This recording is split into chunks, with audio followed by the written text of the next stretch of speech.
Welcome, Joe. I understand you've served as a Roman Catholic priest for 15 years and are now transitioning into the Episcopal priesthood. It's a journey filled with familiar elements, yet there are notable differences. Allow me to walk you through some of these points, highlighting what might feel new and how you can adapt as you begin your ministry in the Episcopal Church. First, on the approach to authority and church structure. In the Catholic Church, the Pope and the Vatican serve as a centralized authority, guiding doctrine and liturgical practices. It's a top-down model that ensures consistency across the globe. By contrast, in the Episcopal Church, we follow a more decentralized governance. Our highest legislative body, the General Convention, convenes bishops, clergy, and lay representatives, all of whom participate in decision-making. For you, transitioning from a highly centralized structure to one where collaboration and lay involvement are core may be refreshing. You'll find that Episcopal bishops are indeed leaders, but they often operate as part of a larger conversation with the diocese. Our authority is shared, so your ministry will have an added sense of partnership with your congregation. Second, marriage and family life. In the Catholic priesthood, celibacy is the norm, reflecting a long-standing tradition. The Episcopal Church allows priests to marry and have families. This aspect can profoundly shape your ministry as you'll relate to the daily realities of balancing family obligations and parish responsibilities. If you have a spouse and children or plan to, you'll discover that sharing your family experiences can enhance your empathy toward parishioners. They'll see you as someone who understands the joys and strains of family life from the inside. Of course, this means setting boundaries so you can be fully present both at home and at church, a skill that grows with time and careful discernment. Third, interpretation of doctrine and tradition. You're accustomed to a clear, centralized doctrine in the Catholic Church, magisterial teaching that frames much of your pastoral work.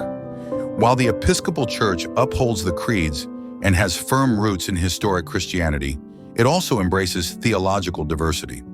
We refer to the three-legged stool of Scripture, tradition, and reason to guide our faith.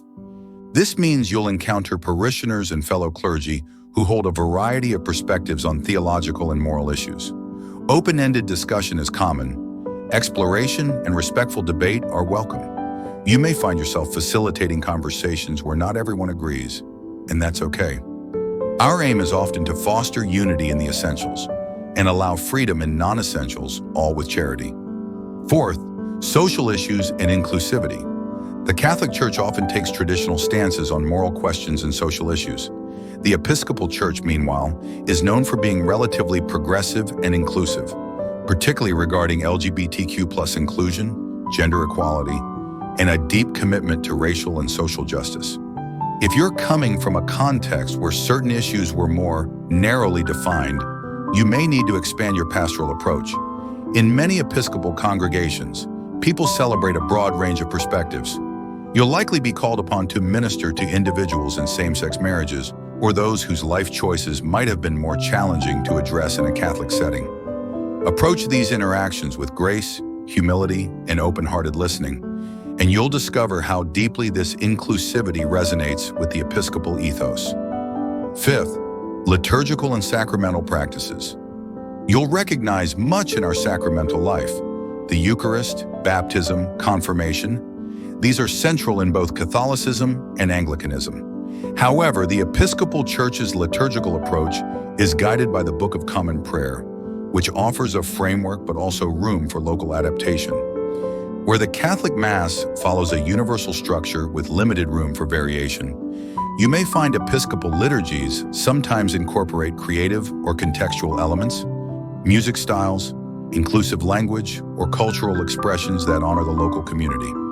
For a seasoned Catholic priest, the comfort of structured worship remains, but you'll have a slightly broader canvas for pastoral and liturgical expression.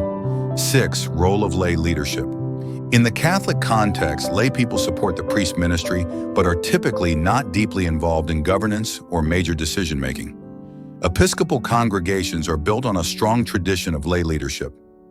Parish vestries, like parish councils, collaborate with the rector, the priest in charge, on financial, administrative, and even spiritual matters.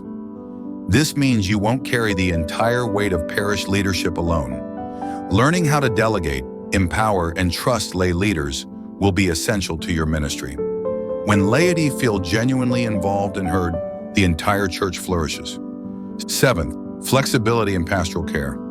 As a Catholic priest, you relied on established church teachings when guiding parishioners through moral and personal challenges, often with more defined boundaries. In the Episcopal Church, we still ground our care in Scripture and tradition, but there's a stronger emphasis on meeting people where they are. We strive to offer pastoral solutions that reflect the complexities of life. Practically, you'll find you have more latitude to address each situation with compassion, tailoring your guidance to each individual's context.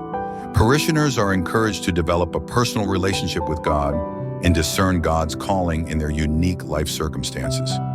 As their priest, your role is to walk alongside them, not simply direct from above. Finally, transitioning from the Roman Catholic priesthood to the Episcopal Church is an opportunity for growth and exploration. You bring a wealth of experience, theological depth, and pastoral gifts that will benefit your new community immensely. Yes, there are differences: authority structures, inclusivity, theological perspectives, and lay involvement. But these elements can broaden your capacity for ministry and enrich the parishes you serve. As you embrace this new chapter, remain open, curious, and humble. Lean on the colleagues, mentors, and lay leaders who will walk with you. Celebrate the common roots you share with the Episcopal tradition, and rejoice in the fresh expressions of faith you'll discover here. I'm confident that your transition will yield profound blessings for you and those entrusted to your care. May God guide and strengthen you in your new role as an Episcopal priest. Good luck, Joe.